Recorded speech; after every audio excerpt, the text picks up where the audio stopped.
My guy, Eru, what's good, man? What's up, man? How you doing, man? How you been? What's good? What's good, man? So I'm good, man. I'm in the crib, trying to do something different. Specifically for this live stream. Now I'm on what is this? Twitter Spaces live. So I'm doing both at the same time. The hell with Mm. it. All right, cool. It looks But, good, man. Looks and sounds good. oh, as long as it looks and sounds good.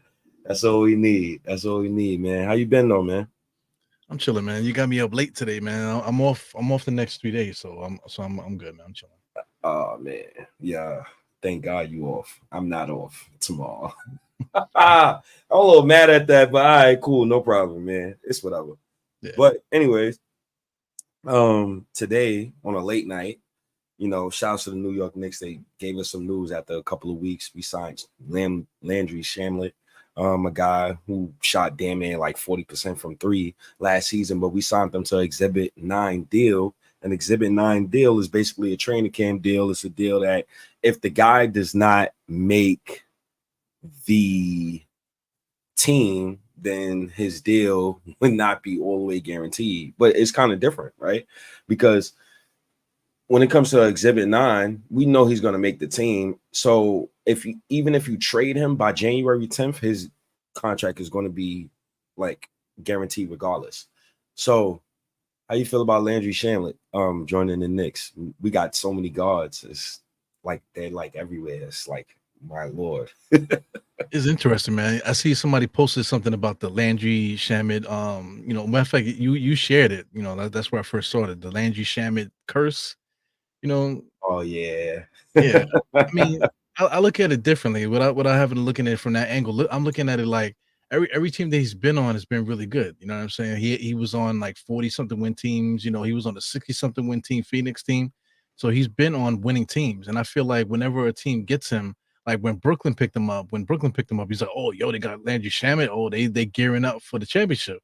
So I look at it like that. Getting a guy like Landry Shamit is somebody that when you get him, you're like, okay, well, they're stirring up the back end of their rotation and stuff like that. So that's how I look at it. I look at it like, yo, we got Landry Shamit. I keep saying Landry Fields. They look alike. Oh my goodness. They look alike. No Landry Fields, bro. Please. Yeah. But getting him, it's just like automatically everybody's saying like, yo, is there a trade cup? Like what's happening here? Like you don't get a guy like this to just sit on the bench. That's a fact. That's a fact. That's stuck out to me first. When it comes to like guys like playing on the bench, Landry Shamlet, he's been in playoff series, he's been in playoff battles. So to me, it's like you're not bringing him in just to bench him like you did Evan Fournier. I don't think that's possible. But on the other hand, it's like now Thibs don't have the excuse to say, oh, well, I ain't got enough shooters. Well, now you do all across the roster. So I think this put even more pressure on Thibs and puts a lot of pressure on a lot of other players. Because let's say if a player is not making their shot that night, like one of the bench players, right? Hart, any one of those guys, let's say they're not making a shot that night. I'm gonna be like, put Landry Shamlet in because we need a 3-point shooter. And I hope management is thinking that way, but I hope it kind of forces Thibodeau to say, yo, you know what? I'm gonna have to play 10 this year because he got talent all across the board. I think when you got talent like that, is yeah, but even if he plays 10, Landry Shamit don't even fit into the 10 because he's the new guy now. So before you play Shamit, you got to play Deuce. Before you play, you got to play this other guys on the totem pole now that you got to play ahead of Landry because just for the simple fact that they were here before and they were here and they were productive. It's not like these guys aren't productive. So, it's just weird to me. Like to get a guy like this because I mean, a trade has got to be coming, bro. A trade has got to be coming because Deuce McBride, you got Tyler Kolek. People automatically penciling in Tyler Kolek as like a bench guy coming off to come up for Jalen Brunson. But we got Deuce, like I said, and we got Campaign too. Cameron Payne averaged 10, double figures on for like a really good Phoenix team for like 4 years, man. So, you know what I'm saying? So that's another guy that's really good, great percentages all across the board too. Playoff experience. So how do these guys all get minutes? Just to add to it, this is part of the Phoenix Knicks now.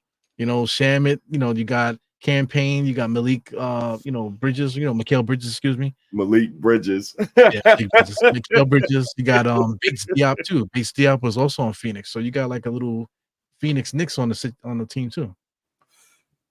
Now, here's when I present a question to you. We know how the Knicks been building the past couple of years. They've been building through foundational, family values. Shout outs to people in the chat, shout outs to Gilden. Salute everybody. Shout outs to Frank Matos, my guy Frank, man. Shout outs to you, man. Appreciate you, Frank. Frank Matos again. Payne McBride, DD Shamlet, all guards off the bench. Trade. It's a lot of guards to play, brother. Gotta play 10, even if there are injuries. I agree, Fritz. I strongly agree. Salute Eru State in the chat. Space Ghost. I appreciate you, man. For tuning in. No more 45-minute nights burning out players. Yo, that is a fact. And with that said,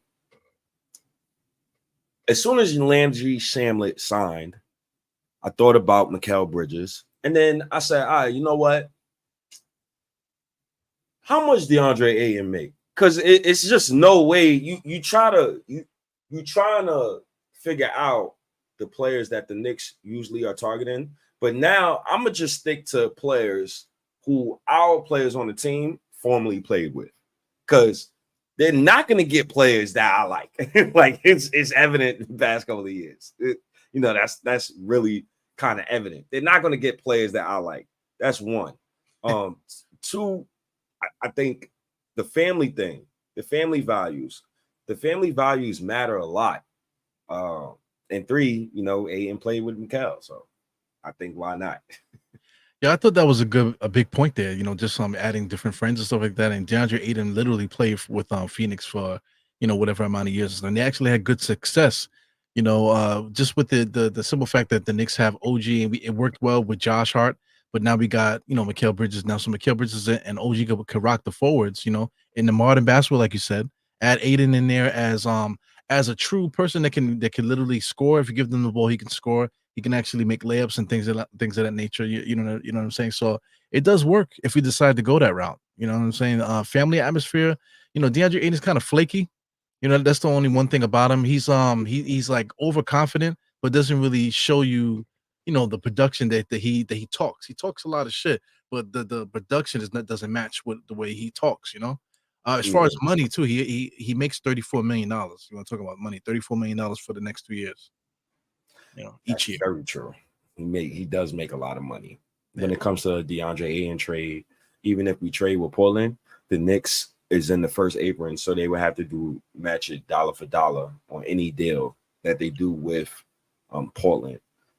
With that said, when it comes to DeAndre Ayton, I don't want him on the Knicks. I don't want him nowhere near the Knicks. Another guy that's on Portland that I believe the Knicks going to be looking at outside of DeAndre Ayton, I don't like DeAndre Ayton, is Jeremy Grant. I don't like Jeremy Grant for the Knicks either. With that said, Jeremy Grant do protect the rim. Jeremy Grant do bring a different dimension to the New York Knicks. So does DeAndre Ayton when it comes to the center position. We all know about Mitch Robinson. So I'm just trying to tie that in together. I see that. Matter of fact, let me pull this up myself as well. Try to pull up NBA Trade Machine. But when it comes to like Ayton and guys like Jeremy Grant, any guys that played with our guys, how do you feel about the whole family value thing? And when will the Knicks get somebody for Randle? Because I'm noticing like everybody else is getting players that they like. I'm trying to figure out who they're going to get for Randle. Yeah, when is Randle going to get his turn? Randle got his own family. He got his wife and his kids and stuff. So I don't think it really bothers him too much to have that. But it does kind of sting where he's been here for a minute and he's never had, them bring in guys, that he actually, rocks with. So what team did he come from? He came from Kentucky, right? Yep. So it's kind of like awkward with the players that he did play with. I don't think he played with many really good players, I guess, right? With Kentucky. I would have to click it. Not even Kentucky. Just in the NBA in general, like who he played with. He played with Kuzma, he played with Lonzo. You know, he played with Brandon Ingram. He played with all of those young boys over there. Jordan Clarkson, those type Jordan of guys. Clarkson, yeah, he played with those type of guys. And then he go to New Orleans. He played with Drew Holiday. He played with AD. Right. You know, so I'm not. Well, what was the point guard that we had that you know like? He did play with him, right? That's a name I dare not mention again. So State has left the building, but he did play with the guy, man. Should I even mention his name? Elfrid Payton. He did play with Elfrid Payton, so that's one player that he brought. Ladies and gentlemen, I've officially I've officially cracked open some holy water. This guy and my little teacup. Yeah. Oh man. But just look at the players that Randle's played with. You know what I'm saying? We're trying to connect that all together because connecting all of this together means, hey, we building off family tradition. We building off family values. I like what the Knicks are doing. I actually love what they're doing. It actually opens my mind to different players around the NBA. That's the reason why I brought up DeAndre Ayton, and I brought him up today on my Instagram. I mean, on my Twitter. Shout out to Twitter. You know, Twitter is like a that's your home. That's your domain. Twitter is like a yeah, man. I love Twitter, man. I love all the social media apps. I'm trying to use everything, man. I'm trying to make sure that, you know, I'm using everything. I'm using everything to the best of my abilities. And let's go over here to my page because I wrote a nice tweet earlier. Where's this goddamn tweet at? Right? And right here, basically, matter of fact, let's put you in the picture, right? Mm-hmm. So right here, Jalen Brunson, Dante DiVincenzo, Mikal Bridges, OG Anunoby, DeAndre Ayton. It's modern basketball. Yeah, it's functional. You know, the only thing is that DeAndre doesn't really pass the ball really well.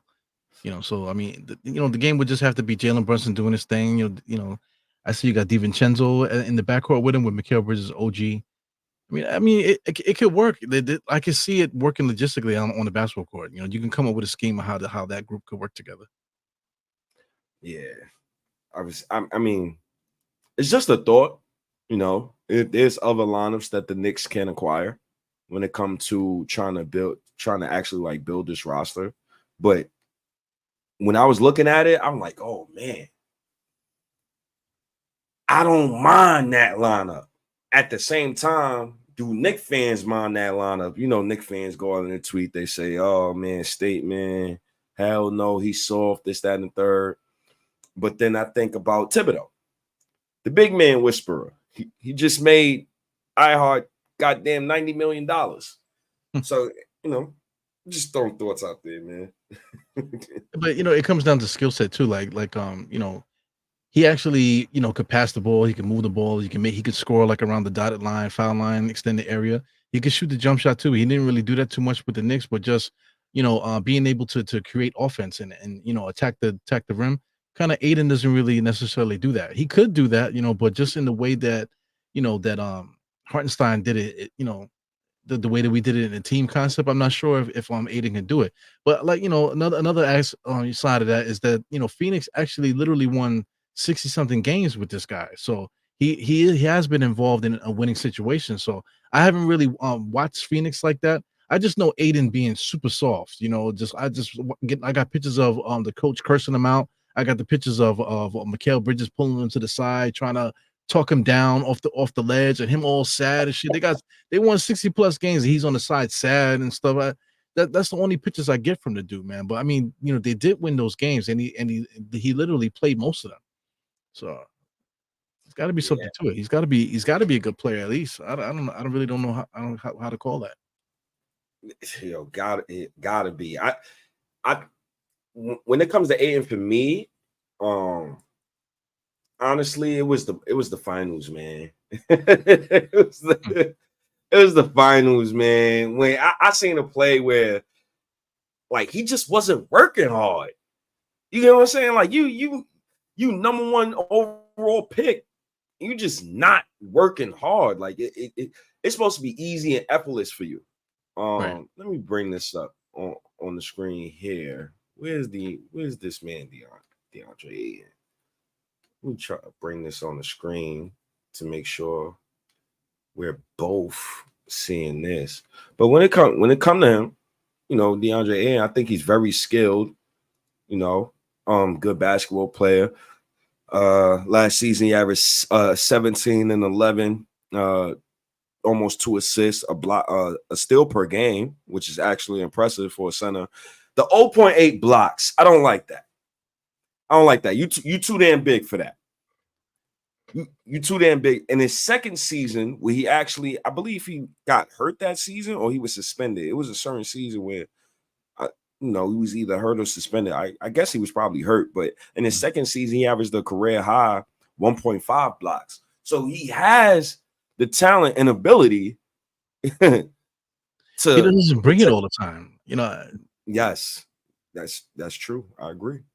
You know, and he's from the islands too. He's from Barbados, so there's a certain pride in the Caribbean. You know what I'm saying? Most of the guys that come from the Caribbean, you don't have to tell them to play hard. You know, usually guys from they come from out there where they usually play hard. The skill is what usually they have to catch up with. You know what I'm saying? But this guy has the skill. He has all the tools that you need to be successful in the NBA. You know, he's getting his stats only playing 32 minutes per game. You know, playing in Portland also too, man. The Portland sucked. You know, they weren't a good team, and he still wasn't able to get up to 20. He should have been like 22 points per game, you know, playing on Portland, you know, but he didn't do that, you know. And I watched certain games, and then he was just out there like you suggesting, just out there just doing cardio. Like he's just content with yeah, I'm out here, you see me, you know what I'm saying, you know, like that type of thing. And you know, and I'm rambling on a little bit, man. But remember, he got I think it was snowing over there, and he was like afraid to leave. He was late for practice because of the snow outside his apartment. I was like, come on, man, this guy is, you know, I don't know if he could survive in New York, especially that cold winters and stuff like that. Imagine that, you know. Oh my goodness. Oh goodness. I mean, that's understandable, right? I'm not mad at nothing you just said. I just think that a guy like DeAndre Ayton, who has played with Mikal Bridges, is a guy that possibly the Knicks might be looking at. I'm looking at anybody who's any current Knicks player who they play with. That's what I'm standing on right now. I think that's very important for Knicks fans to understand that since this is a family culture, we can't spew the whole, oh, I want this guy. I want that guy. I want this guy. I want that guy. Nah. You gotta spew the, okay, he played with Randle. I think the Knicks are targeting. That's where we're at right now. Right. Honestly. But do you think the trade, they say, like, you know, we have to trade for him dollar for dollar, just about, right? But you know, the NBA will make exceptions just to make the paperwork work. You know what I'm saying? If it's something that benefits the league, you know, if the Knicks get the player that they want, and then they want the Knicks to be that team, you know, the NBA will make shit happen. But he makes 34. Say like Julius, he makes 28. Like Julius would have to be in the trade, because you're not trading anybody else but him. You know, so he would have to be in that trade. So then, in order to add, you know, I'm looking at the trade machine now. So I mean, to make the numbers match, literally, Miles McBride fits in seamlessly in that spot. So it'll be Miles McBride and Julius Randle for DeAndre Ayton. How does that sound to you?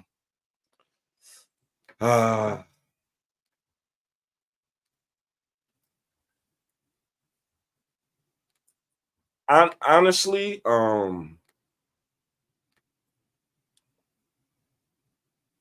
so Julius Randle and Deuce McBride for DeAndre Ayton. It sounds good on paper.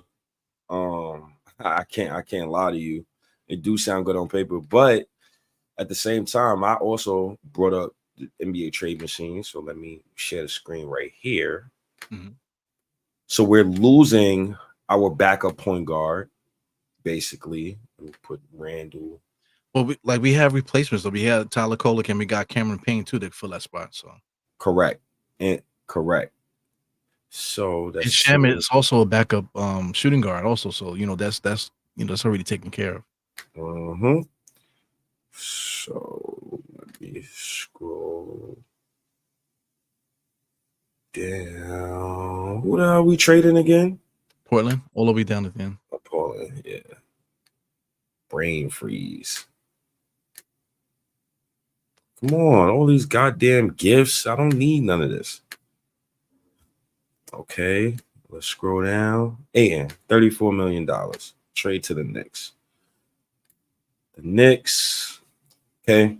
We got a couple necessary contracts here. You got Mitchell Robinson, you got your Josh Hart, you got your Mikal Bridges, got your Jalen Brunson, got your Julius Randle, got your OG Anunoby. Portland would not take Mitchell Robinson back in any deal because they still have Robert Williams on their team. So I don't think they'll take Mitchell Robinson. With that said, you said put Julius Randle, trade to the Blazers, and you said Miles McBride. Yo, honestly, I don't want to trade Deuce McBride. Honestly. I'm being so honest with you. I do not want to trade Deuce McBride. Damn. Yeah, the trade is gonna fail anyway once you get through it, because it's still not dollar for dollar, because the Knicks would still have to add something to that to make it work. So boom, let's see. Okay. We got. I think the only way this trade will work, honestly, is I think the only way the trade will work, honestly, is if, let's see, try trade is if it's failed. Preston Achua cannot be traded because 3 months have not passed since he was signed. He would be eligible to be traded October 28th, 2024.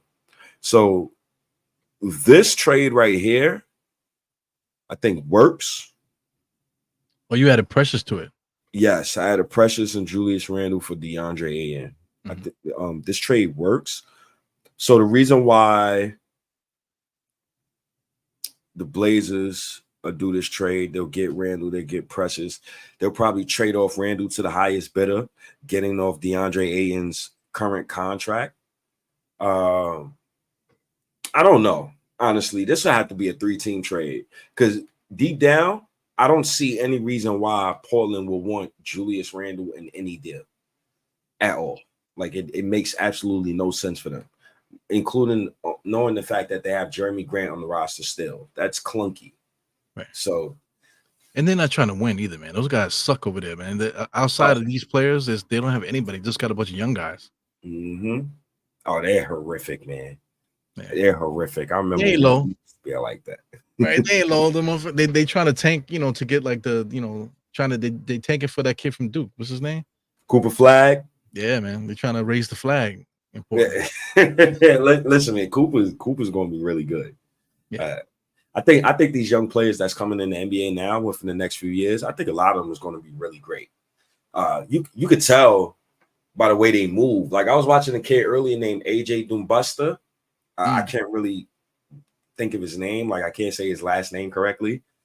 This kid looks like LeBron. Yeah, I think he plays for Utah. Like a team that's yeah, man. The first play in that clip that's going viral now, man, he jumped out over the kid and spiked his head. I don't know where these kids is coming from. And there's another clip of AJ where he did a spin move and like a spin move step back and like did a step through. Like I can't even explain this. I can't explain it, yo. The skill set nowadays is crazy. The athleticism with the skill set is crazy. I can't kind of give too much credit to this young generation because I mean there's always been athletes and stuff like that, man. But just this guy here, he's deserving of being like the number one prospect coming in out of 2025. You know what I'm saying? So I keep telling myself, Eru, the Knicks got to get it done now. They got to get it done. they can't wait, man. Yeah, this is our window right now. We have to get it done because after this, now you're talking about the Cooper Flags of the world. When these kids, we're talking about 3 years from now. This guy, Kean Anthony, he's gonna be a part of it too. In the next 3 years, all these guys, all this talent is coming in because not for nothing. The last couple of years, we haven't really had too much talent come in. We're still riding the coattails of the old guys. Just look at the Olympics. There's not really no guys on that level really like that. Yo, honestly, we were spoiled. We were so spoiled, man. Yeah. I don't think we'll ever. No, we're gonna get another era of what we had, and I'm talking about the era of. Remember the beginning of 2010, 2010. Yeah, Dirk still in his prime. Celtics, you got KG and them boys. They were still competing. Kobe, he coming off a back-to-back. Braun just went to Miami. Melo on his way to New York. All that star power, like just star power, because I'll put it like this. Ask your wife if she know who Jalen Brunson is. No, she probably know who Jalen Brunson is. You a goddamn Knicks fan, right? Ask your wife if she know who a random NBA superstar is.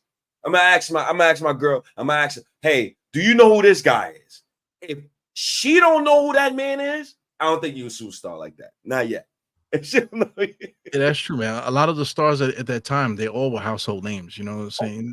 And then we just came off with other guys too, like T-Mac and Iverson and all that. We just had like these iconic names, Vince Carter and all these guys. We have been spoiled. We've been spoiled since since like the early 2000s. It's just been nothing but stars like crazy. We're talking about Grant Hill and all those guys from back then. Penny Hardaway, Larry Johnson in his prime. All these different players. We always had somebody coming into the league. But lately we haven't really had that. You want to talk about my man from Minnesota. What's funny? Yeah, the Ant-Man. He's a star. Yeah, he's a star, but he's kind of just like not really there yet. Because yeah, in the Olympics that was his time to shine, but he didn't really like seize the moment really. He kind of is like still sitting waiting his turn. Yo. Remember Dwayne Wade in his third season? He was killing. That's a superstar. Like, matter of fact, let me go step moves. Wade in his third year, I said, yo, who is this guy? Like, it's different levels, man. It's different levels, man. Like, these guys is coming in the NBA now. They're not as like NBA ready off rip the way they was like back then. Yo, oh my God, it's second season. Oh my G. Let me put this, let me share this with the people, man. When it comes to people like D Wade and all of the greats, Ant-Man is nowhere near D Wade. He won't be near D Wade for I think for about like 2 years. D Wade was one of the best, like easily one of the best defensive guards of all time. The best shot blocking shooting guard of all time. The best shot blocking guard of all time, period. The fourth best shooting guard of all time, in my opinion. I'm gonna always put Allen Iverson ahead of him. And man, won a championship off his own accord. Go ahead, my fault. That third year you're talking about, he won the championship in 3 years coming to the NBA. So nice. Shaq had to call him the Flash. He said, it's your team now. You the Flash. You know what I'm saying? But look at the second season. And we talking about jumps. How you go from 16, 4, and basically 5, a steal, and 0.6 blocks, right? Your second season, you go to 24, 5, and 7. With 1.6 steal per game and 1.1 blocks. Yeah. Come on now. And then his third season when he won the chip, come on, 27, 6, and 7. Come on now. Yeah, you mentioned defensively. He was on the defensive second team, NBA second team that year. Mm-hmm. It's levels to the amount of skill that some of these guys had, like back in the day. In the NBA right now, I know LeBron is on the outs. We know Curry's on the outs. Kawhi Leonard, 35. Yeah. God, like, man. but these young boys, man, it's taking them years to develop, man. A guy like Grant Hill came into the NBA. Shout outs to Grant Hill. I can't wait to see another Grant Hill, man. I know Grant Hill was a special player. Maybe Cade Cunningham is like Grant Hill. Maybe I'm shooting it short for a guy like Cade Cunningham. But Cade Grant Hill, Cunningham is good, but he's got to wait his turn too. His team is just bad, in Detroit. yeah. But he's been playing pretty good. We got a chance to watch him a couple times in Detroit. For some from get-togethers. So he gave the Knicks the business. I think he beat us one time. At the end of the game, he came on and beat us. By himself basically. You know what I'm saying? So he's one of those guys. He should be good soon.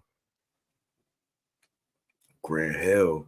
Then you mentioned another player, and Tracy McGrady, and Tatum. Tatum has built up like a hell of a resume. I'm not gonna lie. Like Tatum has one of the best resumes in basketball. He might have the best current resume of any younger player under 30 right now in basketball, outside of Jokic. Like just mad accomplished. Tracy McGrady was really amazing, bro. Yeah, he was T-Mac, bro. He and this goes to your point, but I want to ask you: would you allow high schoolers to start coming back into the NBA, but understanding that it's the NIT deals? These guys could get paid and things of that nature. Looking at Tracy McGrady, his first season, only 18 minutes per game, 7 points per game. Second season, 22 minutes per game. That third season, 15 points per game. But that fourth season, now he's coming in the NBA at 17. So the fourth season, he's 21 years old.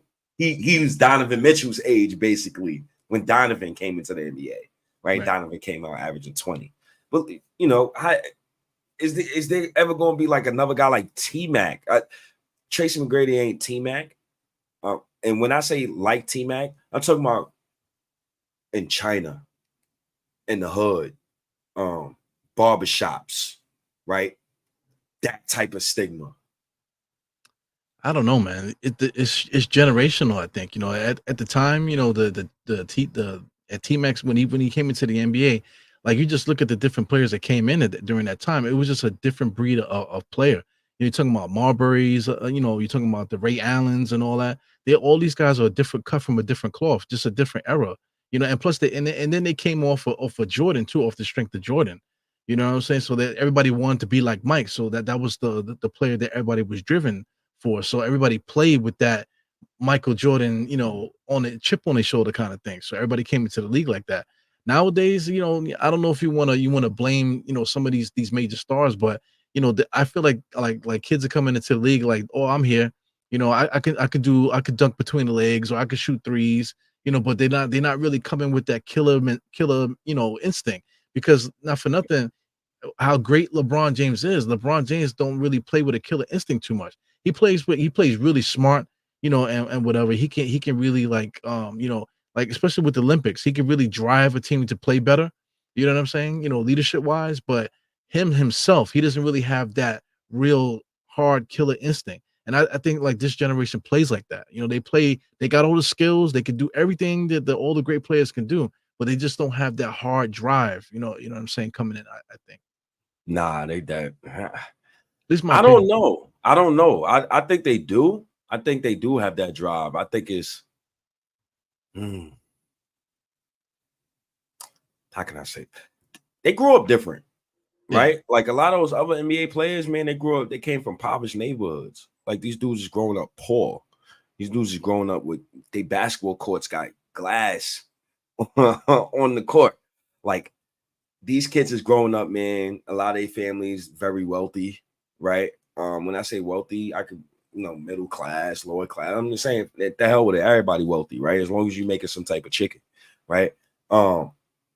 These guys in the NBA today, they're growing up wealthy. They have NIT deals. They got high school deals. They're getting money straight from high school, bro. They're getting money everywhere thrown at them. So I think it's kind of different. Their hunger is kind of different, right? Like a guy like you said, a guy like DeAndre Ayton, and you said DeAndre Ayton got no fire. Like sometimes I hate that. I hate those type of term. I hate that type of terminology, only because like the media puts that perception out. What do you mean? Like to play with because I mean DeAndre Ayton don't really play like he cares. He plays, but he really don't play like he can like he's gonna go at you. He don't never go at nobody, you know. That's true, but Randall played like he didn't care at a point. I don't know. But we're only going off of like the media perception, right? Maybe he does care behind closed doors. Is what I'm trying to get at, right? Maybe these guys sacrifice a lot behind closed doors. We don't know. But at the same time, you know, regardless of whatever anybody feels about Julius Randle still led the Knicks. He brought the Knicks to the playoffs one year. You know what I'm saying? And he's been a leader. He's been a leader with us. You know, he made all-star teams and that type of thing. You know, he cares. You know, with the thumbs down or whatever negative thing you could say about Julius. You can't say he don't play hard or he don't play with fire. You know what I'm saying? Like he don't play like he cares. You know what I'm saying? That's a fact. That's a fact. I just think that I just think that's so weird to say like a player he just don't love the game. Like you gotta sacrifice something in order to get into the NBA. It's only 450 of them motherfuckers. Like it's not a lot of them. Yeah, but there's a difference between like somebody that he made it to the NBA, but it's just not it. I'm here to kill. But then you got other guys like I made it to the NBA. You know what you complaining about, man? You a hater. You know all you do is talk shit. You know blah blah. But I'm here and you over there. You broke ass. That you know a lot of players come like that. You know, and then like you mentioned, like somebody mentioned privilege. Jay Cause mentioned privilege. You know, even kids like you know, they just have parents that are working, you know what I'm saying? Like decent parents that are working and could put them in programs and stuff like that. So they just coming from a different place. Like kids don't play in the park like they used to. Like not even if they're in the parks. Sometimes I'm in the park, I just want to shoot around sometimes and I'm looking in the park. They got cones in the park and there's like a bunch of kids in groups doing stuff together. I don't remember seeing that growing up. You know what I'm saying? If you was gonna see something like that, you were playing like in the gauchos or something big. It was something like really serious that you were playing in. But even those kids in the gauchos were still playing in the parks though. You know what I'm saying? So it's just different now. Just really different. Yo, you want to know what's so crazy? I walked past the park probably earlier. I walked past the park earlier. And when I walked past the park, it was a bench filled with about 9 kids, bro. Like 9 of them. All of them was on their phone. Nobody was on the basketball court. Yeah. Nobody was on the basketball court. Like to the point where I looked at the double take, like, hold on, bitch. Oh shit, these motherfuckers. Oh, this really yeah, I had to double take, like, yo, they really don't play basketball like that no more. Like they really don't be in the park like that no more. I don't know, man. I don't know, man. You know, I right now I'm in Queens, right? So there's a lot of Indians, there's a lot of South Americans and stuff like that, and coming in through the neighborhoods and stuff. So Yep. you know, like the next generation coming up, like how we came up, you know, blacks and Puerto Ricans, and you're talking about like Africans and West Indians and that type of stuff. We was in the parks because you know it was just, you know, basketball is a poor kind of like a poor person sport. You don't really need no equipment. You just need to just show up to the park. Whoever got a ball, then you could play. You know, so you don't even need a basketball. You could just have any kind of ball. You could really get a game going. So now I'm seeing like the Indians. I'm talking about red dot Indians straight off the you know, from Pakistan and whatever the hell. They out there, you know, in their sandals, you know what I'm saying, dribbling in between the legs and you know, actually they're the ones actually getting into work in the old school work playing basketball now. You know what I'm saying? So it's gonna be funny. Like in another 5-10 years, we might see like, you know, Muhammad something from like, you know, Afghanistan, you know what I'm saying, gonna be like the starting point guard for like, you know, some high school team in New York, you know? Yo. Yo, he gonna be nice. It's gonna be nice like crazy, yeah, because I'm telling you, I'm seeing it. Like the parks are not filled with like it's just it just is different. Everything is different right now, you know? Yeah, it's super different. And yo, I was shocked when I seen no kids playing basketball. I was shocked. When I was younger, my mother used to have to like beg me to come in the house certain nights. Yeah. And then she used to have to beg me to leave the house because I'd be in the house playing the goddamn game all the time. So, Yo, me, I used to get my ass whipped because I used to be outside playing. I wasn't supposed to be outside, but I'm outside playing, thinking my mom's coming in at 5 o'clock or something like that. But nah, here she coming down the block at 3:30, and I'm trying to beat her into the house because she's coming upstairs to whip my ass. You know what I'm saying? She used to send my pops looking for me.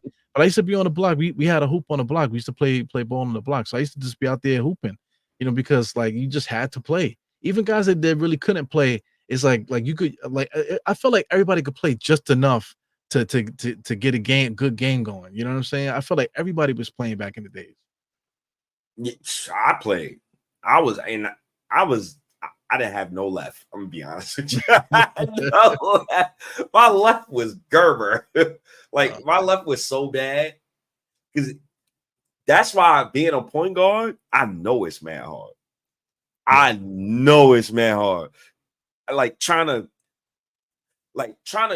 tween, and then tween, and with your left hand, you doing a touch pass to a guy to your center for an easy. Yo, that is so hard, yo.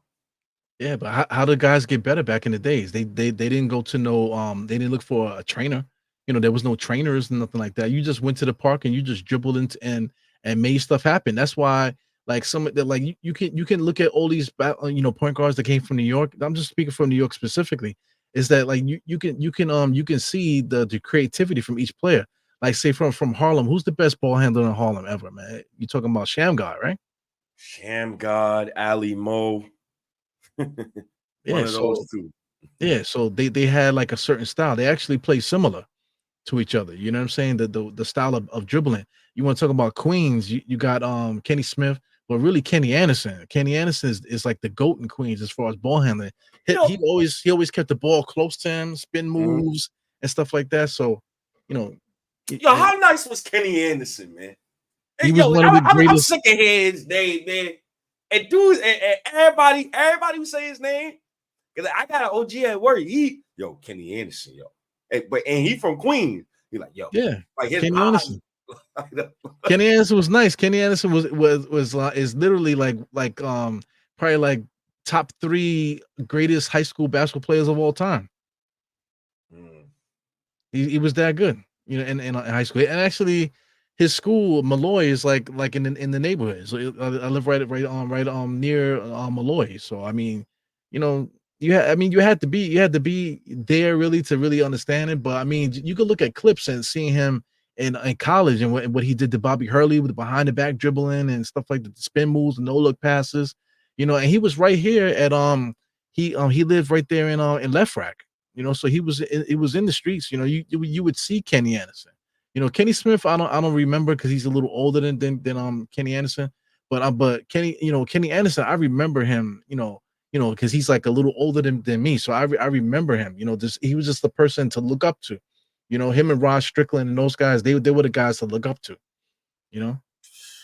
My guys was Rod Strickland, not Rod Strickland, Stephon Marbury, and guys that came around that time. Those are my guys. Man. Rod Strickland, Kenny Anderson, Mark Jackson. New York got a whole riches of guards. What happened? Kids don't play ball no more, man. Kids are not in the parks, just working on their handle. I remember I used to be in the backyard and when I used to live, I used to be in the backyard just back there just dribbling. Because like there was no way that you were gonna like stop me from going left or right. I was working on everything back there, and I was a nobody. I was just a kid, learning how to play basketball. And I was like, you had to get your handle up back in the days because it felt like everybody had a handle back in the days. Like New York City, that was our game. We couldn't shoot, but you could not stay in front of us. You know what I'm saying? You cannot stay in front of us, and we was going to the basket, and you wasn't stopping us. That's how we gave it up, at least in Brooklyn. Brooklyn in general. Man, shouts to Ralph, man. Yes. Ralph, man, make sure you do some goddamn videos on the timeline, man. I ain't see you on the timeline in a minute. Yeah, he got something brewing behind the scenes, man. He's trying to get himself together. Kenny Anderson, Sham God. Yeah, man. New York guards, man. I was listening to I was listening to Cameron on All the Smoke, and he was talking about New York guards and who's the best that he ever seen. But they didn't ask him the question like they don't be. Sometimes when I listen to certain interviews, they don't ask certain questions that the streets really need to hear. Like, why the hell is there is no New York elite point guard right now that I'm hearing, like that you hearing? Like, and when I say New York point guard that you hear about, I heard about Kemba Walker early. Yeah, he might be the last great New York City point guard, Kemba Walker. I heard about I watched Lance Stevenson in high school. Like they was calling him the great one. Nah, they were calling him Born Ready. Born Ready, my fault. Born yeah, Ready. Yeah, I'm from Brooklyn, man. So they've been talking about Lance Stevenson since he was a little kid, man. Since he was like 10 years old, they've been talking about like him, man. And he was nice back then. Oh, he was there. Telfair too. Telfair was nice back in the days too. Yes, shout out to Sebastian Telfair. Loved the Through the Fire documentary. Yeah, loved it, yo. You know who was the best point guard that I have ever seen come from New York? His name was he was in Soul in the Hole. You ever seen Soul in the Hole? That's a basketball documentary? Yes. If you never seen Soul in the Hole, you gotta watch that. That's like number one to watch as far as basketball documentaries and stuff. So they basically followed this kid. His name was Ed Booger Smith. Booger. Everybody in the hood know him as Booger. So when that came out, it bugged me out because I was actually at one of the games that's in the video. I'm in there. I'm a little younger, but I was in there watching the game because Kenny's Kings and that circuit, because it was no AAU. It was just like street ball tournaments, and guys had their own teams, so they used to go around playing and stuff. So I remember watching Ed Smith and Charles Jones too. Charles Jones is another guy. He went to LIU. He actually played for the Clippers one year. You know what I'm saying? But both of those guys are probably the two best players that I've ever seen play up close, man. And Booger Smith, I'm talking about the best handle. The guy used to be almost licking the floor. That's how low to the ground he used to be. No look passes and stuff like that. He was incredible, bro. You got to watch that documentary. Damn, what's it called again? Soul in the Hole. Woo! I gotta watch that. I'm gonna watch that tonight. Yeah, I'm gonna watch that tonight. I'm definitely gonna watch that tonight. You know what documentary I love? Hoop Dreams.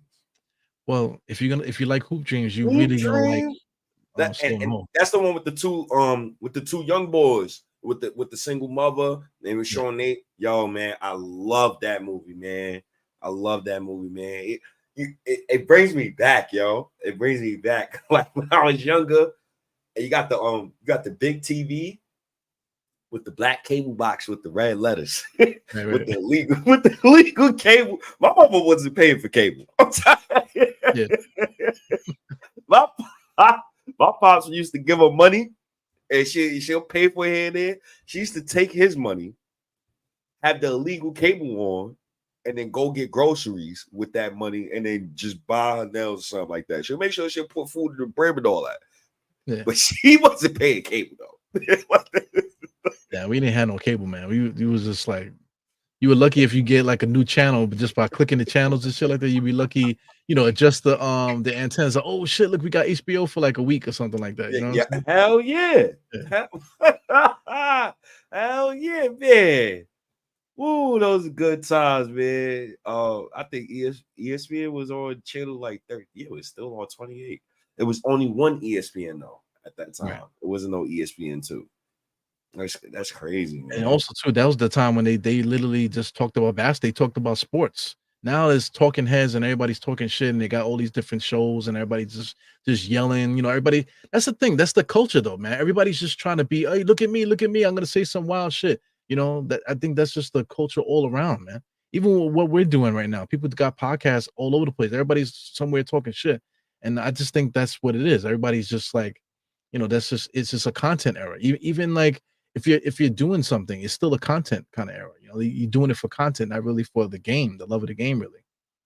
Yo, you want to know so crazy? Because I was saying this one day. I'm like, yo, after 2021 with the Knicks, I seen like 15 new Knicks podcasts pop up.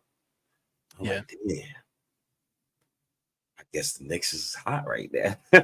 Yeah, there's a few guys I'm scrolling on YouTube that I never seen before, and I'm looking at them. They got more followers than me. I'm like, what the fuck? Where the hell this guy come from? You know what I'm saying? They got all these followers. I'm looking in the chat, and I don't see nobody in the chat that I recognize. We see guys in the chat, we see them all the time, but I'm looking in their chat, and it's like the people that are following me don't even know about them, but somehow they got like 5,000 followers. I never heard of them before. So I tell you a trick. They wasn't doing Knicks content before. They just changed the content page to a Knicks content page. Yeah. People are buying pages too. You could buy a page? Yeah, people buy pages, man. Or like you said, they'll have like an automated page where there's like butterflies to like nature music and shit. And the next thing you know, they got Knicks content with 10,000 subscribers. Hey, get in where you fit in, I guess. But the real Knicks fans know. Yeah, the real authentic Knicks fans, because this upcoming season, this season's so important. I can't wait to get it popping already, man. This season is so important. This is going to be the most important season within the past 5 years of like everybody. Just from what I've seen, because I started doing this Knicks podcast like 2016, 2017. So I guess since 2017, this is the most important season. This is the season where fans shouldn't be attacking each other, at all. Knicks content creators shouldn't be attacking each other. You shouldn't be telling another Knicks content creator, "Oh, your opinion is trash," because you don't agree with what the team is. Those combos should be done. Championship or bust now. Those combos should be genuinely done. So this upcoming season, I'm super excited because now fans can't attack me no more. Wait till the season starts. Like there shouldn't never be anything this bad to say because we're gonna be good, yo. And it's not even just us saying that. We got national media saying, yo, the Knicks are actually they're gonna be like with the favorites in the East, like top 3 teams in the East. People are saying that now, and they're not saying it like, oh, really? You think so? Usually like say like what's the chick's name? Them girls on ESPN, oh really? You really think the Knicks are gonna do that? Oh, with that dumb nonsense. I forgot their names, man. They always, I don't know. ESPN got a sweet agenda against the Knicks. Sometimes when it comes to like Knicks talk, if Kendrick Perkins is not on the panel, I don't know if I want to hear them talking Knicks. That's just me personally. Yeah, I don't want to hear none of them cats, man. I don't want to hear. Shout out to Malika Andrews. Malika, she's cool, but the rest of those cats, nah, I'm good. I'm good on those cats. Cav, what's good, man? Shout out to you, Cav. Yeah. Shout out to you, Cav, man. This is crazy. Ralph, man. Shout out to Ralph who's in the chat. I wanted to be like Iverson, Ali Mo, Hot Sauce, and Shamgar, and man. That's what Eric Gar want to be. Probably the most important season, probably since 70, 73, 94, probably 99. Absolutely. Yeah. All the championship years. Absolutely. Because this is a great team that we got. Kev, Coles, the Knicks and Ish. Shout out to you, Kev. Best team we had in years. You're damn right. You're goddamn right. This is a great team that we got. But it's only one question. Oh, go ahead. My bad. Well, we got a good team, so I mean, the big topic is like trying to get the center going, or maybe like if there's a trade for Julius. But like, just as the team is currently, put together, like what does this team need? What is the weaknesses of the team? Because I was trying to figure that out too. Because we need to do this, that, and the other. But what are the actual weaknesses of the team? Because I feel like we got all bases covered when it comes to perimeter defense. We're talking about outside shooting. We're talking about the ability to rebound. And pass the ball, create shots. We have everything, all the boxes covered. So, how does this team get better if it can? What can we do to make the team better? No weaknesses on the team. Well, what do you think our weaknesses are? The only weakness is the coach. It's the only weakness. And when I say the coach willingness to adjust and play small. That's why. Oh, that's the first weakness. The second weakness, Mitchell Robinson's health. Matter of fact, let me like this before I say this, because this stressed me out so much yesterday. I listen, man. I'm playing 2K Hero. Listen, man. Yeah, man. For those that watch me on the channel, man, you know I don't like Mitchell Robinson at all, bro. So I really don't want to hear no shit about Mitchell Robinson, to tell you the truth. Listen. Just listen. Just walk with me real quick. I'm playing 2K Hero. I'm in my career mode. I think I sort of think. The very first game Mitchell Robinson gets hurt. Literally, yo, this is not even no joke. No, very first game he gets hurt. That after that first game, in the game, they started running Randle at the 5. Like exclusively running Randle at the 5. Mm-hmm. And it was making me think about Luke Walton. Luke Walton played Julius Randle at the 5. A lot of the time. I believe it was 49% of the time. In New Orleans, Randle played the 5 70% of the time. Anybody who don't believe me, we can Google this. You go fact check. Matter of fact, I'll pull up my Substack. Yes, I looked up all the numbers. Yeah, Anthony Davis was hurt a lot that year when he was with the Pelicans. And, you know, the numbers was typical Julius Randle numbers. 28 and 3, I believe. Yes. Typical Randle numbers. And a lot of those games, he came off the bench. Mm-hmm. Right? So in the event that Mitch get hurt, hey, Thibs, dig in your bag. You got Jericho Sims, man. I don't want you to do this what I did last summer. Last summer, I slept on Deuce McBride. I was sleeping on him, snoring.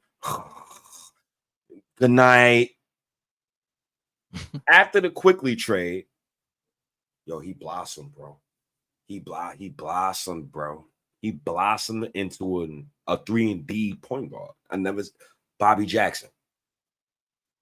I give you Bobby Jackson, yeah, because Bobby Jackson wasn't a good facilitator, but he was a good guard coming off the bench. But you know, the thing with Deuce McBride is, he always had confidence. Like when let's say if he was playing, because in the beginning he wasn't playing good at all. He wasn't like, you know, he just didn't really know what to do. But you never had to tell him to play hard. That's the thing about Deuce McBride. So I just think from him getting the reps, him going to the G League and dominating G League and stuff like that, and just waiting his turn. Once his turn came, he was ready. He was ready to get busy. Yo, did you see his recent workout videos? I made a pod about this. You know, he's adding like drive moves to the basket because he didn't have that. Whoever he was working with before, he kept doing like everything was to set up a step back jump shot. But now he's working on moves that keeps him going forward. And in order to be a point guard at any level, you have to be able to go forward. So if he can show that he can create a shot and go forward and do the step backs when he needs to, then now we got a whole different player here. Now we got somebody that like, yo, what are we gonna do now?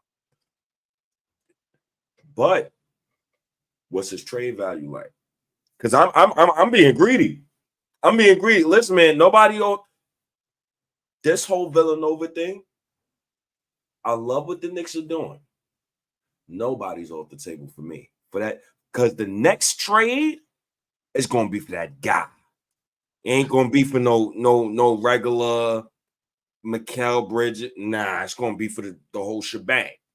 So a guy like Deuce McBride, hey, man, it's either one or the other. Either he's going to produce this season or he's going to be put in a trade package, right? Yeah. And this comes with a question I want to ask you. Why hasn't Julius Randle been re-signed yet? That's a big thing too. You know, because I mean, you know, Julius is a little bit different too. I don't think Julius is really stressing about it too much because you don't hear nothing behind the scenes, because you would hear something. You know, if something was happening, you would hear something. Somebody would be saying, "Oh, I heard this," you know, because people, you know, agents and stuff, they like to plant stuff, you know. But I think Julius is a little different. I don't think he's really too worried about, you know, oh, I got to lock up the bread. But you know, you know, just from you know, just how it looks for the roster and stuff like that, and what we're doing and what we have done in the past, just based off of like, RJ, we didn't sign him right away, but then we ended up signing to a bullshit contract, knowing that we were going to probably trade him later on down the line. You know what I'm saying? So I'm not getting that vibe from Julius, but I mean, but the writing is on the wall for something to happen though. He didn't get re-signed, That's how I'm Yeah, looking at it. That's tough because his contract extension is going to put us over the second apron, of course. Yeah. At the same time, it's Mikal Bridges. He's got to get paid. Yeah, that's the thing, the flexibility. Yeah, that's what I was getting at, the flexibility of all this. So when I look at Randle deals, I think the Knicks going like to try to like trade him. You're only going to be able to take back like young guys and draft picks.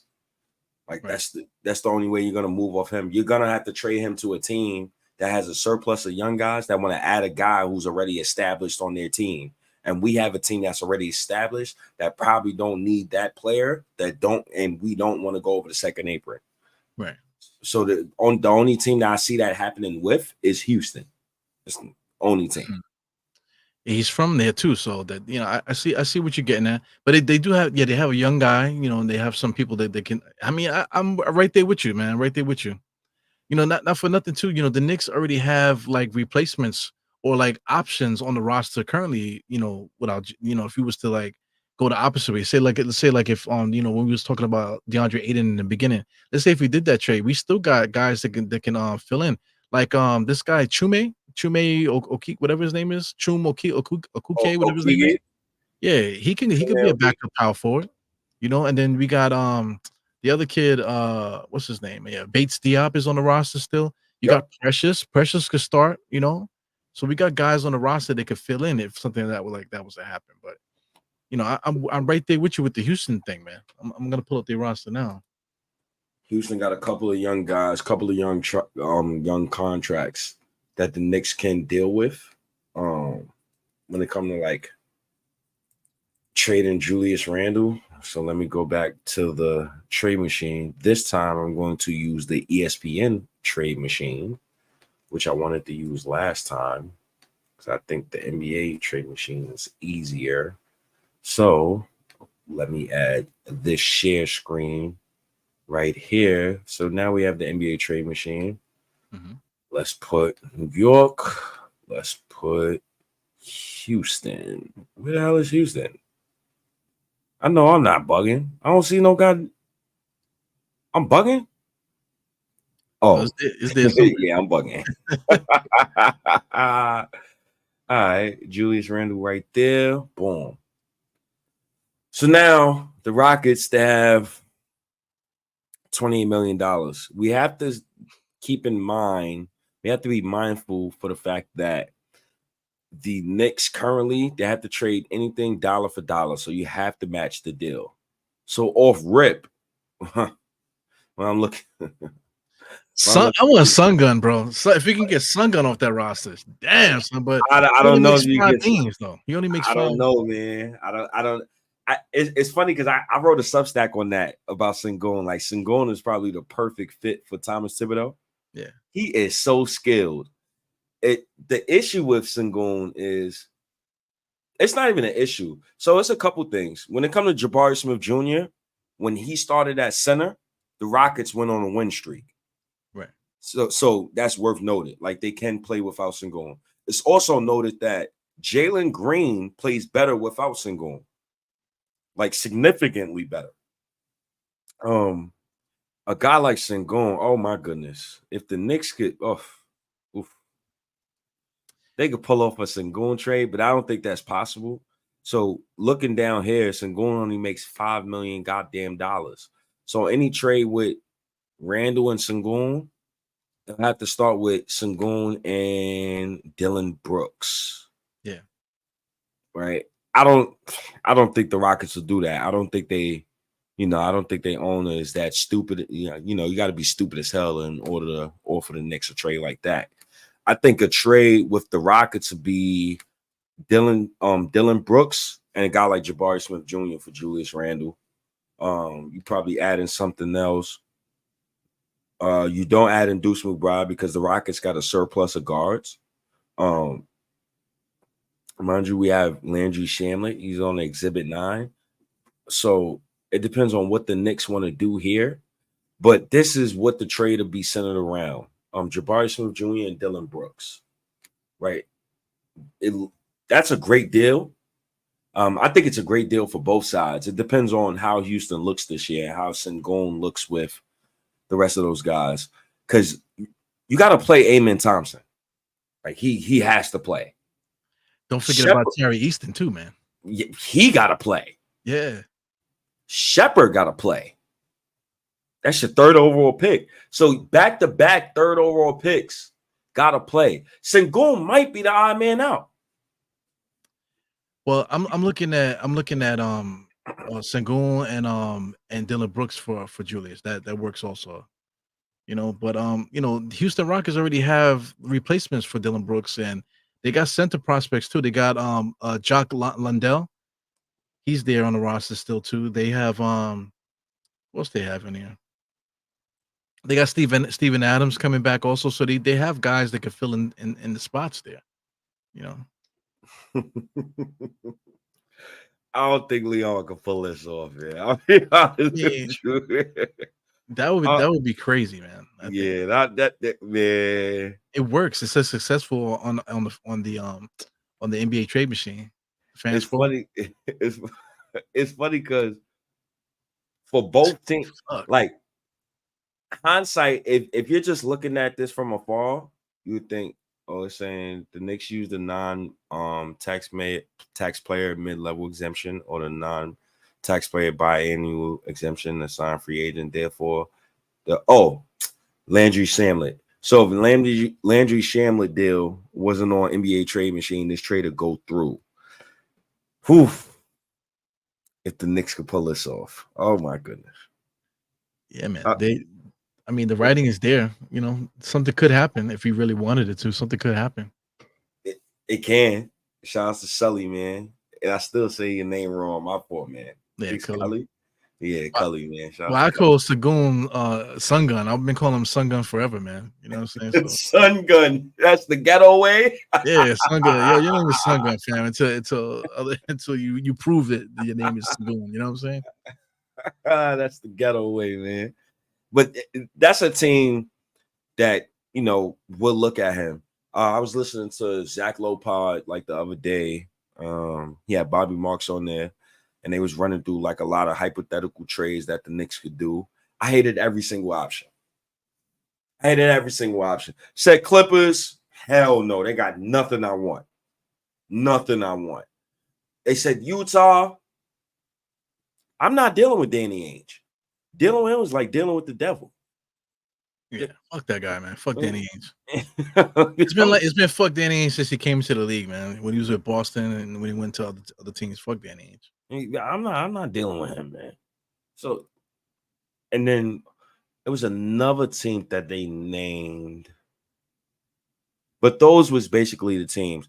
Another team that comes to mind for Randle, San Antonio. Oh shit, okay.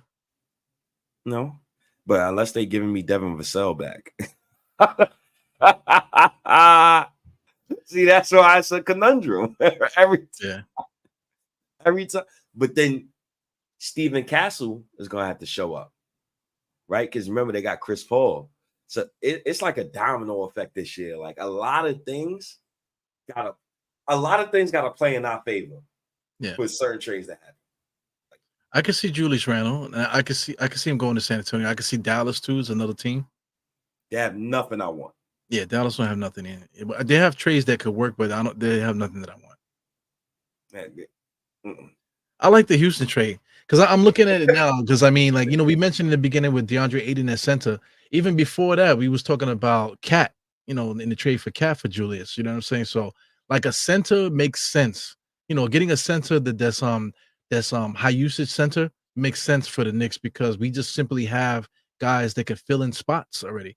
We have we could trade guard people away because we have excess and quality guards on the Knicks. The front court is set also. We have quality people at the forwards, you know what I'm saying? So we can make something happen, man. At the center spot. Yo, man, it's gonna be tough, man. These next 12 months is very important for the New York Knicks. These next 12 months, because somebody going. Somebody going. Not everybody is gonna make it there, Not everybody's gonna make it. I want to throw something at you. Let me put back up the NBA trade machine. I want to give you a scenario, right? In this scenario that I speak of, let's say the Knicks go to the playoffs. Let's say the Landry Shamlet curse is real. Let's say it's real, just for conversational purposes. You got Julius. He's going in a year where, we don't know if he's going to resign this, that, and the third, right? So you got Julius. You got OG Anunoby. Together, what is this? $64 million? Together, that's about, like $64 million. Do you think the Knicks are entertaining any deal with those two going into next summer? Because this is off the premise that you just got 3 straight second-round exits, right? So you follow through with the Shamlet curse. 3 straight second-round exits. Your coach, Thomas Thibodeau, we don't know what's going to happen with him. If they're not going to fire him, you can't come back to me as a Knicks fan and say, let's run this same iteration of this roster back. After the previous summer, you traded 5 first-round picks for Mikal Bridges. Right. So what would you entertain anything next offseason if that event transpired? Well, one thing we got, that curse thing, we got to stop that, because just even saying it casts a spell. We're casting a spell that whoever made that wanted to cast. You know what I'm saying? But as far as trades, we're gonna do everything that we can to win. So if something makes sense where we would trade certain players to get somebody else good back, then we have to do it. But we at the stage now, like you said, it's big dog time now. We won't be trading guys just to trade them. Like, these guys will have to go into a trade to get somebody big. And we talking about heavy hitters. Like, Giannis is the #1 guy, because I'm looking at Dame and that team that they have between Dame and Giannis. Injuries aside, Dame and Giannis didn't mesh well together. They're gonna have another year together. Dame is older, and stuff like that. So I can't. It's a possibility that might get broken up. So I mean, Giannis could be available, and we have at the currently is constructed, we can plug Giannis off that roster, no problem. You know what I'm saying? We can give them quality players to get a Giannis. So I'm with it. Whoever, if it makes sense and we can make it happen, I'll trade anybody to get what we need. Giannis, Mikal, Brunson.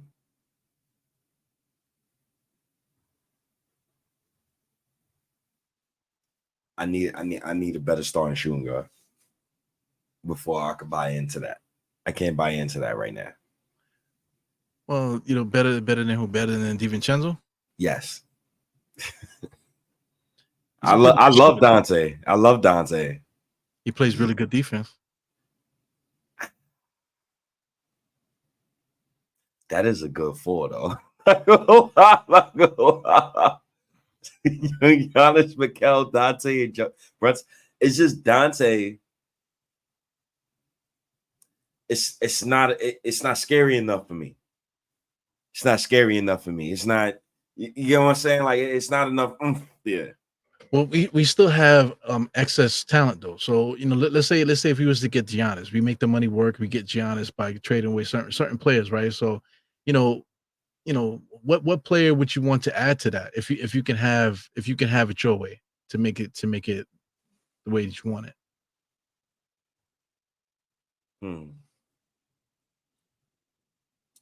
I think in an event like that, that's where Pacom did that comes into play. Like, I see you got to go in the infrastructure, because I don't see an outside talent that's going to shake loose to where we're just gonna have to we'll be able to get that guy. Not in today's NBA. I think we're gonna have to build from within when it comes to that point.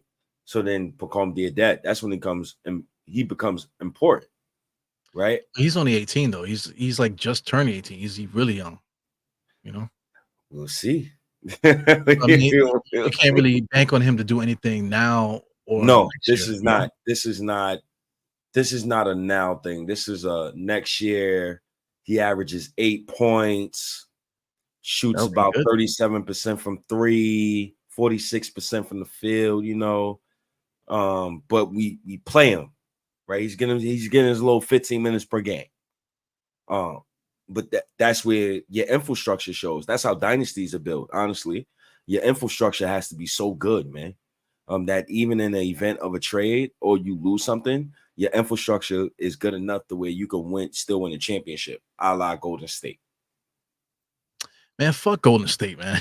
You know what I'm saying? Nah, fuck Like them, but yo, fuck yeah, them, but but the thing with Golden State, they were just lucky to get Curry. They got all those guys, Klay Thompson, those guys. They was able to get them in one shot. But afterwards, they didn't really do nothing, draft wise and nothing to build up behind them. Because right now they still living off of Curry. They don't have nothing out, aside from him. so they drafted well and overthought it. When you draft a guy like Poole, you won a championship. Poole averaged 17 off the bench that year. Traded Poole, right? Ever since you traded Poole and those other young guys, you still got Jonathan Kuminga, but you were supposed to have that sit down with Klay and be like, yo, Klay, you can't be the starter no more. Still pay him his money, but he can't be the starter no more. Like, I think that's the sit down that they should have had. Like, even I think he would have been good if he would have got paid. If he would have got paid, he would have never caused the ruckus. Well, Klay, right? Yeah. But sometimes guys just gotta go. They've been there a while, so that it's just time to move on from them. But what did they move on from though? What did they move on to? You know, Moses who's Moody. and Moses Moody been on that roster for a minute. He should have been in the mix. All this time, Moses Moody. Yeah, Steve Kerr's time. I guess it's time for him because Steve Kerr is a guy where you got Steph Curry at 36, bro. You got 3 years with those young boys. They supposed to be ready to produce now. They only got 14 guys signed at the moment. They got, they signed Kyle Anderson. Lord have mercy, Kyle Anderson. They signed Buddy Hield. They signed DeAnthony Melton. Those are the guys that they signed to replace, the great Klay Thompson. You know what I'm saying? So Steve Kerr going to be running 11 this year. Because that's the only way that's going to work. You're going to have to run a 10-man rotation. Yeah, they didn't really have, they're going to be middle of the pack. They're going to be as good as Curry is, Yeah. And last year they weren't even all that great. Last year they were 46 and 36. They're gonna be toting the line with between that record and like 500. They're gonna be like that type of team. Nah, they're gonna have under 40 wins. Unless Jonathan Kuminga shows a pulse. One of the young guys got to show a pulse. Somebody got to become great as an individual player. Yeah. That's the only way that's going to work. Some of these guys, they're good, but some of them just don't become great. That's why a lot of people don't like Aiden. They look at Aiden and be like, yo, man, what's up with you, big dog? You don't like the game? Yeah, if he wasn't like that, if he wasn't so pouty and whiny and like so cryptic in interviews and stuff like that, then people wouldn't really say, they wouldn't really care. But he's like so cryptic and he was like talking like somebody was like I saw him in the interview. He was like talking shit. He's like, yeah, you know what I'm saying? Because I'm dominant right now. It's the first time where I feel comfortable in the league. Like he's talking shit like that. But motherfucker, you're averaging 16 points per game, bro, on the worst team in the NBA. What are you talking about? It's not like you were dropping 30 now. All of a sudden you going crazy because Mikal Bridges was giving you like the business when he first got to Brooklyn. The year after that, they start. The defenses found him. But Aiden going to Portland, like he should have went off that first year. He should have been going crazy. He should have been at least averaging 20. He was just doing the same thing he did in Phoenix with less talent. Yeah, he need to get smacked upside his head. Boxed upside his head. That's what they say out there, right? Yeah, man. Because I don't want. I don't know, man. Knicks got so many options right now. We don't have a lot of questions no more. I think that's the best thing. Yeah. Right? It's not a lot of questions no more. I think last but not least, what's the one thing that you want to hear from the Knicks training camp? Like, if there's one thing you want to hear that you know for a fact is going to carry in the next season, because usually Knicks, they're like share snippets here and there. Like, for example, before the COVID season started, I think they shared Randle, and they saying Randle was coming in the gym. He was locked in. They saying, he came in the gym, he was in shape. And then remember the season after, talking about 2022 season, they said Randle came in, he wasn't in shape. You see how he played that season, right? So I think a lot of that holds weight. So what's the one thing that you want to absolutely hear from training camp? Like, oh yeah, I know they ready.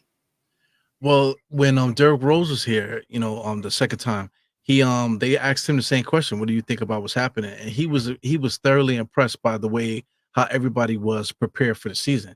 You know what I'm saying? So he was impressed by the competition also too, that was happening out there. Who did he big up? He bigged up somebody. I don't know if it was Deuce McBride. He bigged up quickly. But no, he picked up Deuce too. He picked up Deuce, matter of fact. Yeah. So that's what I want to see. I want like players to talk up other players. You know what I'm saying? I want them to be talking about it. Yeah, man. Guys are showing up. The intense practice is intense. We getting it after it. You know what I'm saying? Because I mean, most good teams when they're really good and they about to go in, when you see those little interviews or whatever, like you can see it. You can see like it in their eyes. Like it's not bullshit. You can really see. That these guys are like, they're for real. This is a real thing right now. You know what I'm saying? So that's what I want to see. I want to see the intensity. Like let's say like the first time Derrick Rose was here, when Derrick Rose was like, yeah, I think, we're one of the super teams, but then at the same time, what was the other dudes? One of the other guys that they was signed, the backcourt guy, he was always fucking around. He was always joking around and whatever. Even like if you went to a game during that time, because the Knicks sucked, you can get cheap tickets at the time. Knicks were bad. But you can actually hear the guys on the bench talking, you know what I'm saying, having conversation. You can hear them shouting out things to the crowd and stuff like that. So they weren't engaged into the game. So you saw that early on in training camp. So you saw that. Like if you would go to like some of the guys, you get to go to the open practice and stuff. So you can see different stuff like that. You can see it, so you can almost tell, oh, the Knicks they're gonna be good this year. You could just see it from that. So that's what I want to see. I want to see those little signs. That first Ian Bagley report, and you say the Knicks have been playing Randle at small ball center a lot in training camp. Yeah. And once I hear that, the jerseys, right? Once they start announcing the blue, he got on the blue jersey today. You know what I'm saying? But that's what I'm looking. That's what I'm trying to listen to or look out for. Yeah. The small ball lineups. Small ball. You're not going to beat the Celtics without playing small ball. That means Randle will have to play the 5. He has to. Now, he's coming off a shoulder injury. Cool. I ain't babying. I don't think Julius has ever been baby. Remember when he bust both his ankles? He just came off a surgery. Guys like, oh, it doesn't make a difference. You know what I'm saying? He's like, you got to bring the effort. You got to bring the effort. With two ankles that he has surgery on, 2 ankles. I was on his case. Yeah. So I don't think Julius ever gets the the benefit of the doubt. People don't give a fuck about Julius, man. They're like, fuck you, man. Get out there and perform. You know what I'm saying? Yeah, that's crazy because shout outs to Unc, man. Shout outs to Unc, man. Unc brought it up when it comes to Jalen Brunson, right? Uncle Freezy was like, yo, why we always talking about Randle defense? We don't never talk about Jalen Brunson defense. I was like, yo, you right. But we don't pay that little 6-foot motherfucker to play defense. I don't know what's up with Freezy though. Freezy got something against Jalen Brunson from the beginning, man. But you know, Jalen Brunson sacrifices his body on defense. He might not be like Brunson doesn't get steals. He doesn't go for steals. And that's just the way he plays. But No, he got steals this season though. I, I think he I don't averaged a think he steal per got. game. Let me see what's I going think on he with averaged his. a steal per game, yo. But for Brunson went off this year. but for point guards, usually guys are at. Well, he only had 0.9 steals. Well, I give him a steal per game. Yeah, but point guards, in his class, usually about at least 1.4, 1.5 in that area. Brunson is like not even, he didn't even clear one. You know what I'm saying? But aside from that, Brunson doesn't gamble on steals and stuff. He does stay in front of his man pretty decent. You know what I'm saying? But one thing about Brunson is that he will take charges. That motherfucker gets slammed to the ground on both sides of the ball all day long. Top three in the NBA in charges taken. Yeah, and then the way that he plays defense allows somebody else to make a play. Yeah, you know what I'm saying. So he plays his position well. He just doesn't gamble when it comes to steals and that type of thing. Yeah, he very sturdy, very not like Kyle Lowry, but Right. kind of like Kyle Lowry, very sturdy. Kyle Lowry in his prime could defend his butt off, and Fred VanVleet too. Yeah, both sturdy, short guys. But I want to hear about the small ball, man. I'm definitely excited for this upcoming season, man. Hopefully, we get news this week or the week after of when training camp starts. Because when training camp starts, that's when we know they ready to go. Yeah, it's a wrap out here, man. We've been acting up the last couple of years, but this year is going to be different, man. I don't know about going to games because the prices of the Knicks games are going to be up this year because the Knicks are going to be really good. So I don't know about going to actual games, but being around the Garden and just meeting up and hanging out and stuff like that, that's going to be a thing this year. You know what I'm saying? So I can't wait. I'm looking forward to it. I already said goodbye to my wife already. Saying that, as soon as the season comes through, man, it's over, man. I hope to see you in the spring. You know what I'm saying? And if the Knicks win the championship, forget about it. You might not even see me for, you might not even see me until like 2026 out this motherfucker. You know what I'm saying? So, we'll have to see about that. But yeah, we definitely gonna have to see, man. Oh yeah, man. It's the 15th of September. We almost there, man. Yeah. Yo, man. How long we been up here? It's almost an hour and a half. Yeah, it was late, man. We'll let you get out of here, man, so you get some good rest. Yeah. No, I'm sleeping myself, man. My nephew, he just want to jump up all day. I ain't got time for that, man.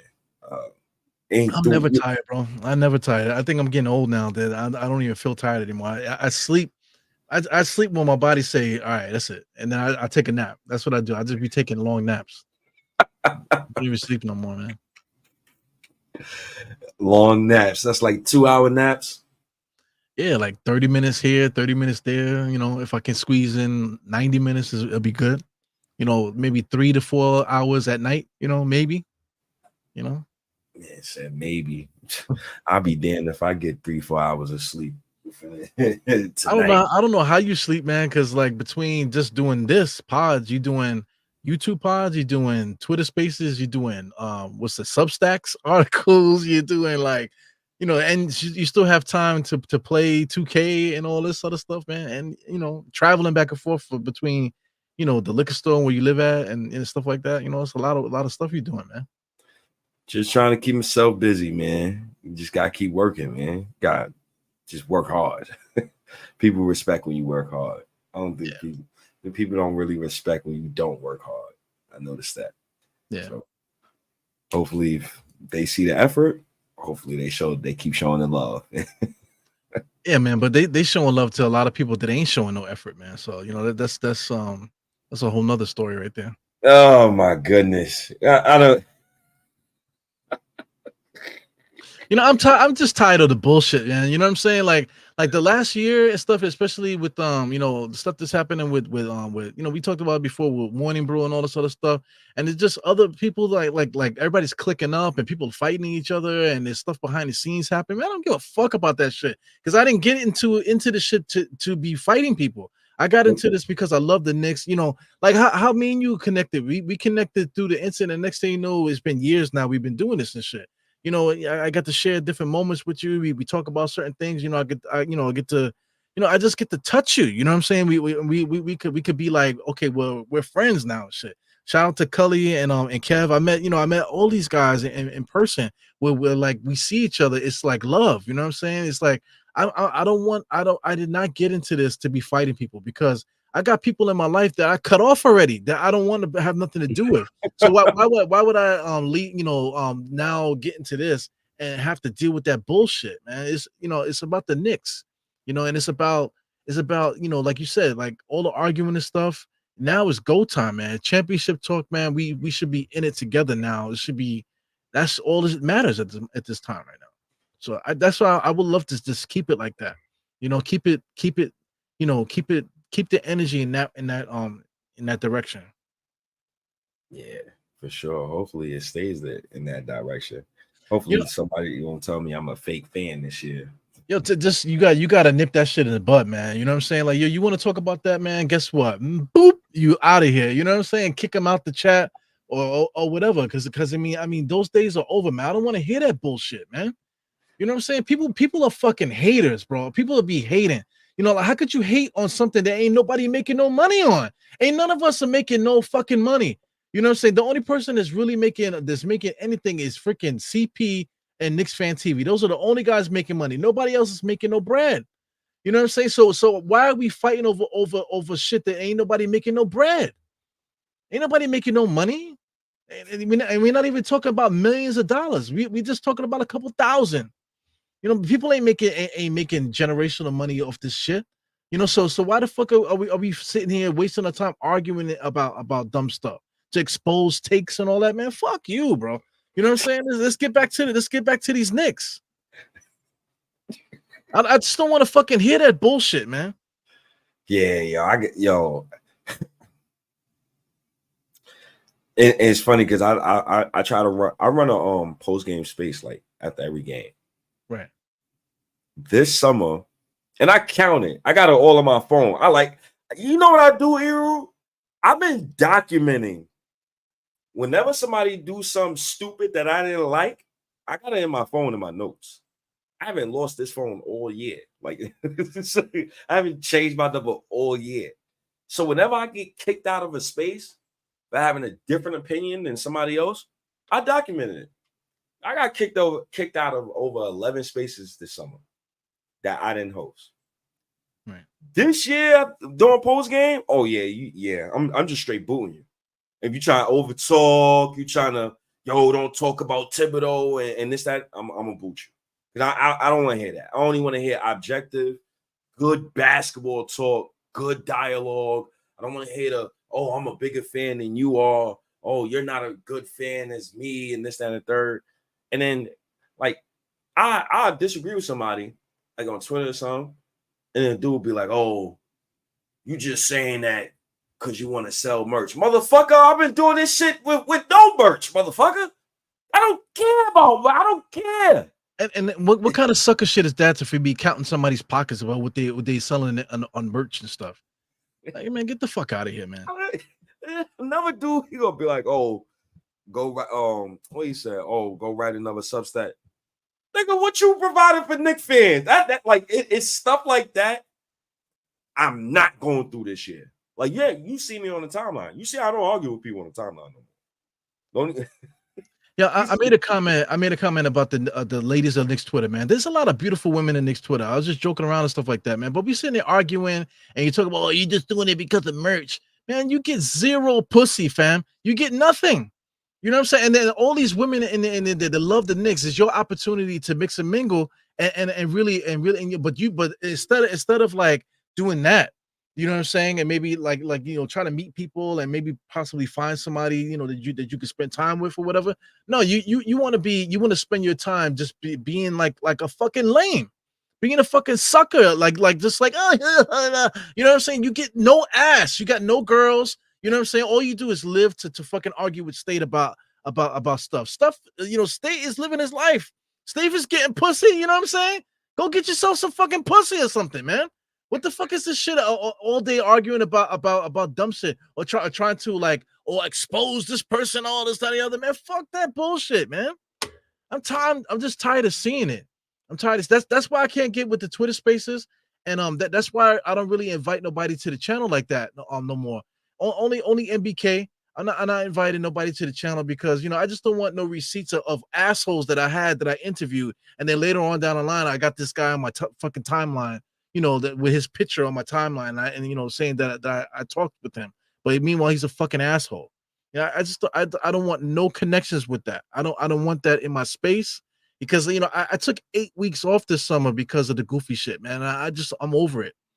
I'm over it. You know what I'm saying? Yeah, yo, sometimes, even I gotta recharge. Like I woke up one day, I'm like, yo, damn, like I'm reading messages and stuff. I'm like, damn, you really think I'm stupid because I want the coach fired, bro? Like, you want dude brought up my pops because I want the coach fired. And it got to a point where I'm like, yo, you know what? I can't go back and forth with these dudes no more. What I'm gonna start doing, I'm gonna do the reverse shit. I'm gonna say, why is you not dissing me harder? like Yo, tell him, thank you for subscribing, and please, tune in or hit the bell for more content. You know what I'm saying? That's what you do. Thank you for sharing. Try to flip it on them to make it a positive. Because this season, I'm not for that shit, man. I'm definitely not going through that no more. Going back and forth with people. Yeah, I just want to love the Knicks, and that's it, man. We could talk the Knicks all day. We can debate, argue. Let's have some fun. You know what I'm saying? But let's have some fun. That's where we at right now. We're not at a point where I'm trying to prove that I'm smarter than you and this, that, and the other, or I'm trying to expose you and trying to destroy your channel, your credibility and stuff like that, man. Whatever, dude. I'm over that shit. Yeah, that's my final thoughts. My bad. Yeah, it's funny because a company man, I label them company man, a known company man I know, and these dudes, they put out no Knicks content in weeks. So when somebody tells me like, oh, well, you just do it for click, I mean, hey, you could take a vacation, but don't tell me like I'm a fake Knicks fan and I'm doing it for the money. I don't do none of this for the money. I actually do this for free. When I see Knicks content creators put up their Substacks and you got to pay for it in order to read the whole thing, I feel like that's disingenuous and it's disrespectful because it's people that living certain type of lives. They can't probably pay for that. Like, even if it's $1, probably can't pay for it. So I try to make sure everything is for free. Everything. Because if somebody outside, they want to shoot us a nice little a deal where they want to sponsor, all right, cool. So that's the end game, really, though. Like, let's say, like, we all want to get paid for it. I would love for us to have a show where we actually getting bread for the stuff. That would be really nice. I think that's everybody's goal. But like, the goal shouldn't be to shoot down the next man just to get what you got. You know what I'm saying? Or just to see somebody working hard as you're working, and then would rather just discredit or try to make you look like an ass, to try to get people not to watch you. You know what I'm saying? It's the worst, man. It's like I said, because there's Knicks content creators that got 5,000 subscribers. I never seen them a day in my life, So I mean, it's a big, and then there's like content creators. I can't think. Oh, shout out to Vibes. Remember Vibes? What one man's name? Mm-hmm. I don't know what's up with him. Yeah, I haven't seen. Yeah, I haven't seen him post anything. So people come and go. They come, they go. They disappear. They come back. You know what I'm saying? So it is what it is. There's a lane for everybody. So anyway, that's what that's about. Yeah, man, it's difficult, man. A lot of people starting to realize it. It's hard to be consistent when you're putting out really good content and then like nothing's become of it. So it's like at a certain point you got to be like, you know what?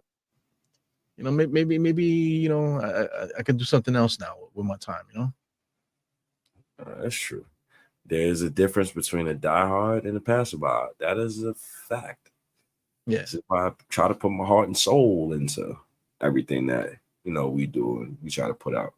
Eru, I'm tired, man. Yeah, I know. I mean, this is my second win. I'm about to start. I'm about to start backing you down now. You know what I'm saying? I'm exhausted, man. I'm asking for the ball in the post now. You getting tired? Let's go. Let's go. Yo, what's our last words before we get out of here, Knicks fans? You know where you can find me. You know where you can find the merch. Obviously, you can see this right back in here. Die Hard State of Mind. Always got the hashtags out. Please like and subscribe both our pages. Substack articles, Twitch, everywhere. SOIK gaming, everywhere. So we're trying to do everything, man. Yeah, no doubt about that. But anything you got? No last words? I already been talking about shit for like the longest, man. One thing I want to say, like when you meet me in person, when you meet State in person, like we're regular people, you know what I'm saying? So we on here, we sometimes we get a little animated and stuff like that. This is only one part of our personality. But when you come out to Knicks events and stuff like that, don't be intimidated. Don't be expecting it to be certain type of thing. It's everything is love when we all together, man. So I just want people to understand that, you know. And then, like I said, State is a real person. I'm a real person too. I think we're pretty much authentic to ourselves, you know, when it comes to real life, man. So that's all. That's all I want to say. You know that just get out there, enjoy. You know, if you're in it for the right reason, man, I want to be a part of it, man. So you know, that's all. Yeah, man. Let's go Knicks, man. That's That's all I got, man. I'm tired, man. I'm ready to go eat two cheeseburgers. I made 2 cheeseburgers, man. Shower, I'm knocking out. But with that said, shout out to everybody who tuned in. Shout out to everybody who joined. This is another Die Hard State of Mind. What is this? Episode 93. Episode 94. So we're gonna get the training camp. Once I get the notification that the training camp is announced, Die Hard State of Mind 94 will be coming soon to y'all. But with that said, man, I appreciate all of you Knicks fans that's watching, man. The audio will be out later on tonight. Thank you guys. God bless. I'm out of here. My guy Eru, he's out of here. Peace and blessings, everybody.